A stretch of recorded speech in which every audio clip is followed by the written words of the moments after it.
बरसात का मौसम अपने चरम पर था। रात के लगभग 11:30 बज रहे थे। आसमान में काले बादल इस तरह छाए हुए थे मानो पूरी दुनिया को निगल जाना चाहते हों।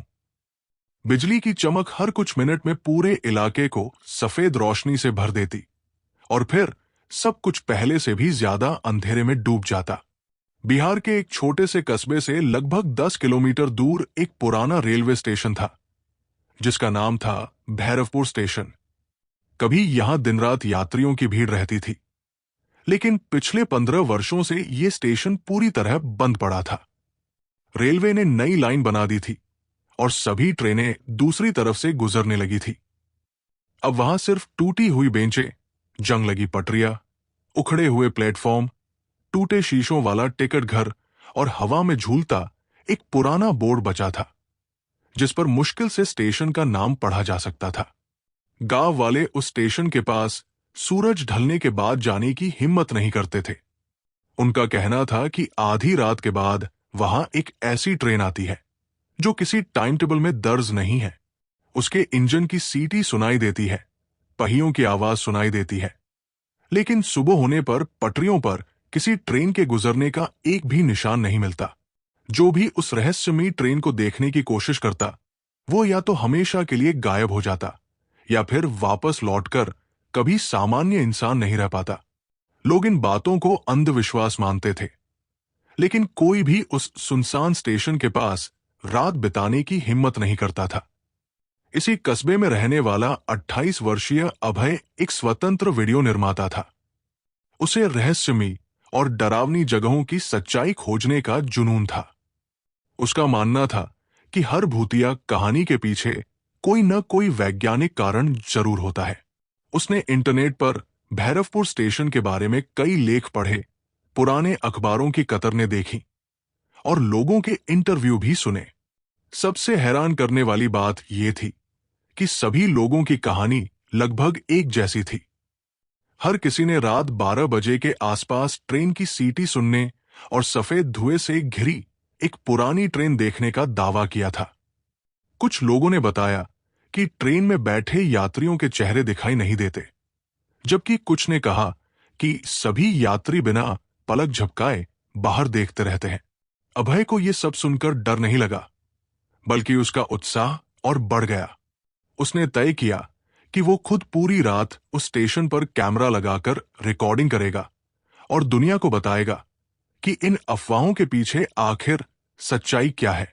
अगले ही दिन उसने अपने कैमरे, अतिरिक्त बैटरियां, टॉर्च, माइक्रोफोन और एक छोटा ड्रोन बैग में रखा और शाम होते होते स्टेशन की ओर निकल पड़ा। रास्ते में उसे मिलने वाले लगभग हर व्यक्ति ने उसे वापस लौट जाने की सलाह दी, लेकिन उसने किसी की बात पर ध्यान नहीं दिया। रात के करीब 10 बजे अभय स्टेशन पहुंच गया। वहां पहुंचते ही उसे ऐसा लगा जैसे समय कई साल पीछे लौट गया हो। प्लेटफॉर्म पर उगी हुई घास हवा के साथ धीरे धीरे हिल रही थी। जंग लगी रेल की पटरियां बारिश के पानी में चमक रही थी। टिकट खिड़की के भीतर मकड़ी के विशाल जाले फैले हुए थे और हवा चलने पर खिड़की का टूटा हुआ दरवाजा बार बार अपने आप खुल और बंद हो रहा था। दूर एक पुरानी घड़ी दीवार पर टंगी थी, जिसकी सुइयां ठीक 12 बजे पर अटकी हुई थी। स्टेशन पर ऐसा सन्नाटा था कि अपनी सांसों की आवाज भी साफ सुनाई दे रही थी। तभी अचानक कहीं दूर से किसी बच्चे के हंसने जैसी हल्की आवाज सुनाई दी। अभय ने तुरंत टॉर्च उस दिशा में घुमाई, लेकिन वहां कोई नहीं था। उसने खुद को समझाया कि शायद हवा की वजह से कोई अजीब आवाज पैदा हुई होगी। उसने कैमरा ट्राइपॉड पर लगाया, रिकॉर्डिंग शुरू की और पूरे स्टेशन का निरीक्षण करने लगा। कुछ मिनट बाद उसे प्लेटफॉर्म के एक कोने में धूल से ढकी एक पुरानी लकड़ी की बेंच दिखाई दी। उस पर किसी ने उंगली से हाल ही में सिर्फ एक शब्द लिखा था, मत रुको। अभय ने चारों ओर देखा। स्टेशन पर उसके अलावा कोई नहीं था। फिर ये शब्द अभी अभी किसने लिखा था? उसके शरीर में पहली बार हल्की सिहरन दौड़ गई। समय धीरे धीरे आगे बढ़ रहा था। रात के 11:55 हो चुके थे। अचानक स्टेशन के चारों ओर फैला वातावरण बदलने लगा। हवा एकदम शांत हो गई, पेड़ों की पत्तियां स्थिर हो गई, बारिश भी अचानक रुक गई। ऐसा लग रहा था मानो पूरी प्रकृति किसी अनजानी घटना का इंतजार कर रही हो। तभी दूर जंगल की दिशा से ट्रेन की बहुत धीमी सीटी सुनाई दी। अभय ने तुरंत कैमरे की ओर देखा। रिकॉर्डिंग अभी भी चालू थी। कुछ ही क्षणों में पटरियां हल्के हल्के कांपने लगी।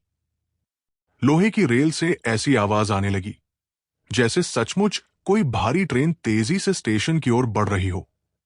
लेकिन सामने दूर तक देखने पर कुछ दिखाई नहीं दे रहा था। अचानक घने सफेद धुएं का एक बादल पटरियों पर फैलने लगा। धुआं इतना घना था कि स्टेशन का आधा हिस्सा उसकी चादर में छिप गया। उसी धुएं के भीतर से धीरे धीरे एक पुराना काला भाप इंजन उभरने लगा। इंजन की हेडलाइट पीली थी, लेकिन उसकी रोशनी जमीन तक नहीं पहुंच रही थी। पूरी ट्रेन किसी सपने जैसी लग रही थी। उसके डिब्बे पुराने जमाने के थे और सभी खिड़कियां खुली हुई थी। सबसे डरावनी बात यह थी कि ट्रेन चल रही थी, लेकिन उसके पहियों से चिंगारी नहीं निकल रही थी और इंजन से निकलता धुआं ऊपर जाने के बजाय नीचे जमीन पर फैल रहा था। अभय के हाथ कांपने लगे, लेकिन उसने कैमरा बंद नहीं किया। कुछ ही सेकंड बाद वो रहस्यमयी ट्रेन प्लेटफॉर्म के ठीक सामने आकर बिना किसी झटके के रुक गई। पूरे स्टेशन पर फिर से ऐसा सन्नाटा छा गया कि बारिश की टपकती बूंद भी सुनाई देने लगी। ट्रेन के दरवाजे अपने आप धीरे धीरे खुलने लगे। अंदर पीली धुंधली रोशनी जल रही थी। अभय ने हिम्मत करके एक डिब्बे के भीतर झांका। वहां बैठे यात्री बिल्कुल शांत थे। सभी ने पुराने समय के कपड़े पहन रखे थे। किसी के हाथ में चमड़े का बैग था, किसी के सिर पर पुरानी टोपी थी, कोई खिड़की के बाहर देख रहा था। लेकिन कुछ अजीब था, उनमें से कोई भी सांस लेता हुआ दिखाई नहीं दे रहा था। तभी एक बूढ़े आदमी ने धीरे धीरे अपना सिर घुमाया। उसका चेहरा पूरी तरह पीला था और उसकी आंखें बिना पलक झपकाए सीधे अभय को घूर रही थी। अगले ही पल डिब्बे के भीतर बैठे सभी यात्रियों ने एक साथ अपनी गर्दन उसकी ओर मोड़ दी। दर्जनों निर्जीव आंखें एक साथ उसी को देखने लगी। अभय का गला सूख गया। वो पीछे हटने ही वाला था कि ट्रेन के अंदर से एक बेहद धीमी लेकिन साफ आवाज आई, यात्री, तुम्हारी सीट खाली है, देर मत करो। उसी क्षण उसके कैमरे की स्क्रीन अपने आप बंद हो गई, जबकि रिकॉर्डिंग की लाल बत्ती अब भी जल रही थी। और तभी प्लेटफॉर्म पर किसी के भारी कदमों की आवाज उसके ठीक पीछे आकर रुक गई। अभय की धड़कनें इतनी तेज हो चुकी थी कि उसे अपने सीने की हर धड़कन कानों में गूंजती महसूस हो रही थी। उसके ठीक पीछे कोई खड़ा था। उसने धीरे धीरे गर्दन घुमाई, लेकिन वहां कोई इंसान नहीं था। प्लेटफॉर्म पर सिर्फ गीले फर्श पर बने ताजा पैरों के निशान दिखाई दे रहे थे। वे निशान मानो किसी अदृश्य व्यक्ति के हों, क्योंकि हर कदम के साथ पानी में नई छाप बनती जा रही थी। अभय भय और जिज्ञासा के बीच खड़ा उन निशानों को देखने लगा। वे सीधे उसी रहस्यमयी ट्रेन के सबसे आखिरी डिब्बे की ओर बढ़ रहे थे। तभी ट्रेन के भीतर लगी पीली रोशनी एक एक करके टिमटिमाने लगी। पूरा प्लेटफॉर्म फिर से धुएं से भर गया। अचानक ट्रेन के अंदर बैठे सभी यात्री एक साथ खड़े हो गए। किसी ने एक शब्द भी नहीं कहा, लेकिन उनकी गर्दनें एक साथ अभय की ओर मुड़ गई। उसी क्षण उसे अपने कैमरे के माइक्रोफोन से धीमी फुसफुसाहट सुनाई दी, टिकट, टिकट दिखाओ। उसने घबराकर कैमरे की स्क्रीन देखी। स्क्रीन बंद थी, फिर भी स्पीकर से आवाज लगातार आ रही थी। तभी उस आखिरी डिब्बे से एक दुबला-पतला आदमी बाहर उतरा। उसने पुराने जमाने की रेलवे वर्दी पहन रखी थी। सिर पर फीकी टोपी, हाथ में पीतल की पंच मशीन और आंखों की जगह सिर्फ गहरा काला अंधेरा था। वो बिना कोई आवाज किए अभय के सामने आकर रुक गया और अपना दाया हाथ आगे बढ़ा दिया। उसके सूखे होंठ धीरे धीरे हिले, टिकट। अभय के मुंह से आवाज तक नहीं निकली। अगले ही पल उस रहस्यमय टिकट चेकर की उंगलियां असामान्य रूप से लंबी होने लगी, जैसे वे हवा को चीरती हुई उसके गले तक पहुंच जाना चाहती हों। डर के मारे अभय पीछे हटने लगा, लेकिन उसे महसूस हुआ कि उसके पैर जमीन से जैसे चिपक गए हैं। वो पूरी ताकत लगाने के बाद भी एक कदम पीछे नहीं जा पा रहा था। तभी ट्रेन के इंजन ने बिना किसी चालक के लंबी और दर्द भरी सीटी बजाई। उसकी आवाज सुनते ही प्लेटफॉर्म की टूटी बत्तियां अपने आप जल उठीं। कुछ पल के लिए पूरा स्टेशन पीली रोशनी से नहा गया। उसी रोशनी में अभय की नजर स्टेशन की दीवार पर लगे एक पुराने पोस्टर पर पड़ी। बारिश और समय ने पोस्टर को लगभग मिटा दिया था, लेकिन बीच में छपी तारीख अब भी साफ दिखाई दे रही थी, 18 अगस्त 1989। नीचे बड़े अक्षरों में लिखा था, भैरवपुर स्टेशन पर हुई भीषण रेल दुर्घटना में सभी यात्रियों की मृत्यु। अभय का दिमाग सुन्न पड़ गया। उसे याद आया कि गांव के बुजुर्ग इसी हादसे की अधूरी कहानी सुनाया करते थे। कहा जाता था कि उस रात तेज बारिश में एक यात्री ट्रेन सिग्नल की खराबी के कारण पटरी से उतर गई थी। सैकड़ों लोगों की जान चली गई, लेकिन कई शव कभी मिले ही नहीं।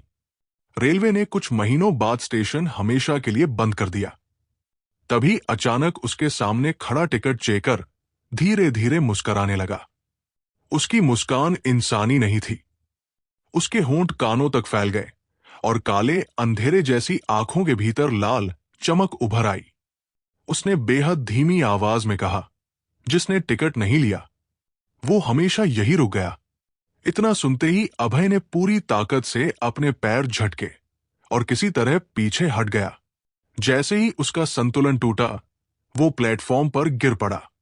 उसका कैमरा हाथ से छूटकर दूर जा गिरा।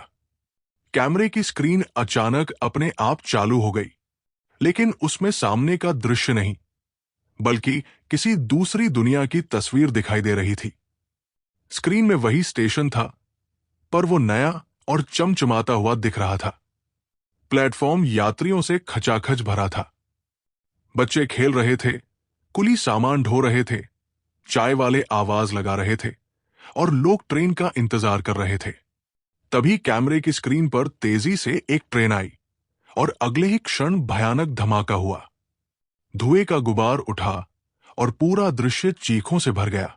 कैमरे में दिखाई दे रहे लोग एक एक कर अभय की ओर देखने लगे, जैसे उन्हें पता चल गया हो कि कोई उन्हें देख रहा है। फिर सभी के चेहरे धीरे धीरे जलकर काले पड़ने लगे और उनकी आंखों की जगह गहरे साए दिखाई देने लगे। अचानक स्क्रीन पूरी तरह लाल हो गई। उस पर सिर्फ एक वाक्य उभरा, अगला यात्री तैयार है। उसी समय असली प्लेटफॉर्म पर भी वही शब्द किसी अनदेखी आवाज ने दोहराए। अभय ने कांपते हाथों से कैमरा उठाया और भागने की कोशिश की, लेकिन उसने देखा कि स्टेशन से बाहर जाने वाला रास्ता गायब हो चुका था। जहां कुछ देर पहले लोहे का पुराना फाटक था, वहां अब सिर्फ घना सफेद कोहरा फैला हुआ था। वो जिस दिशा में भी दौड़ता, कुछ ही सेकंड बाद फिर उसी प्लेटफॉर्म पर वापस आ जाता, मानो पूरा स्टेशन उसे अपने भीतर कैद कर चुका था। अभय अब पूरी तरह घबरा चुका था। उसे समझ नहीं आ रहा था कि वो सपना देख रहा है या सचमुच किसी ऐसी जगह फंस चुका है जहां से लौटना संभव नहीं। तभी प्लेटफॉर्म के लाउडस्पीकर से अचानक खरखराती आवाज गूंजी। वर्षों से बंद पड़े स्पीकर अपने आप चालू हो गए थे। एक महिला की शांत लेकिन बेहद ठंडी आवाज सुनाई दी, यात्रियों से अनुरोध है कि अंतिम यात्रा के लिए ट्रेन तैयार है, कृपया अपने अपने स्थान ग्रहण करें। घोषणा समाप्त होते ही ट्रेन के सभी दरवाजे एक साथ पूरी तरह खुल गए। भीतर बैठे यात्री धीरे धीरे बाहर उतरने लगे। वे चलते नहीं थे, बल्कि जमीन से कुछ इंच ऊपर तैरते हुए आगे बढ़ रहे थे। उनके चेहरे बिल्कुल भावहीन थे, लेकिन उनकी आंखें केवल अभय पर टिकी थी। उनमें छोटे बच्चे भी थे, बुजुर्ग भी, सैनिक भी, दुल्हन भी और स्कूल की वर्दी पहने कुछ छात्र भी। सभी उसके चारों ओर एक गोल घेरा बनाकर खड़े हो गए। फिर बिना किसी इशारे के उन्होंने अपने हाथ एक साथ उसकी ओर बढ़ा दिए। अभय ने पूरी ताकत से चीखते हुए उस घेरे को तोड़ने की कोशिश की, लेकिन उसके हाथ उन आकृतियों के आर पार निकल गए जैसे वे धुएं से बनी हों। तभी भीड़ के बीच से एक छोटी लड़की बाहर आई। उसके हाथ में एक पुरानी कपड़े की गुड़िया थी। उसने मासूम आवाज में कहा, अंकल, मम्मी आपका इंतजार कर रही है, चलिए, ट्रेन छूट जाएगी। लड़की ने जैसे ही अभय का हाथ पकड़ने की कोशिश की, उसकी हथेली बर्फ से भी ज्यादा ठंडी महसूस हुई। उसी पल पूरी भीड़ एक साथ मुस्कुराने लगी और स्टेशन पर फिर वही दर्द भरी सीटी गूंज उठी। अभय ने अपनी बची हुई सारी हिम्मत जुटाई। उसे अचानक याद आया कि स्टेशन के बाहर आते समय उसने पुराने मंदिर में जलती हुई एक पीतल की घंटी देखी थी। गांव के एक बुजुर्ग ने उससे कहा था कि चाहे कुछ भी हो जाए, अगर डर लगे तो भगवान का नाम लेकर पीछे मुड़े बिना भागना। अभय ने आंखें कसकर बंद की और पूरी ताकत से भगवान का नाम लेते हुए सामने की ओर दौड़ पड़ा। उसके कानों में चीखें, सीटी, हंसी और कदमों की आवाजें एक साथ गूंजने लगी। उसे महसूस हुआ कि दर्जनों ठंडे हाथ उसके कपड़ों को पकड़ने की कोशिश कर रहे हैं, लेकिन वो बिना रुके दौड़ता रहा। अचानक उसके चेहरे से किसी ठंडी हवा का तेज झोंका टकराया और अगले ही क्षण वो स्टेशन के बाहर कीचड़ में गिर पड़ा। जब उसने पीछे मुड़कर देखा तो वहां न कोई ट्रेन थी, न कोई धुआं और न ही कोई यात्री। सिर्फ टूटा हुआ सुनसान स्टेशन और गहरी खामोशी थी। सुबह गांव वाले उसे बेहोश हालत में वहीं मिले। उसके कैमरे की रिकॉर्डिंग देखने पर उसमें पूरी रात सिर्फ खाली प्लेटफॉर्म दिखाई दे रहा था। कहीं कोई ट्रेन नहीं थी, कोई यात्री नहीं था, लेकिन वीडियो के बिल्कुल अंतिम 5 सेकंड में कैमरे के पीछे से एक धीमी आवाज साफ सुनाई देती थी, अगली बार टिकट लेकर आना। सबसे डरावनी बात तब सामने आई जब वीडियो रोककर आखिरी फ्रेम को बड़ा किया गया। प्लेटफॉर्म पर अकेले खड़े अभय के पीछे धुएं में लिपटा वही टिकट चेकर दिखाई दे रहा था और उसके हाथ में 2 टिकट थे। एक पर लिखा था अभय, जबकि दूसरी टिकट पर नाम खाली था, मानो वो अगले यात्री का इंतजार आज भी कर रही हो। उस दिन के बाद भैरवपुर स्टेशन फिर कभी चर्चा में नहीं आया, लेकिन आसपास के गांवों में आज भी लोग दावा करते हैं कि बरसात की आधी रात में वहां से कभी कभी एक पुरानी ट्रेन की सीटी सुनाई देती है। जो उस आवाज का पीछा करता है वो शायद लौट तो आता है, लेकिन उसके भीतर कुछ हमेशा के लिए उसी सुनसान स्टेशन पर छूट जाता है।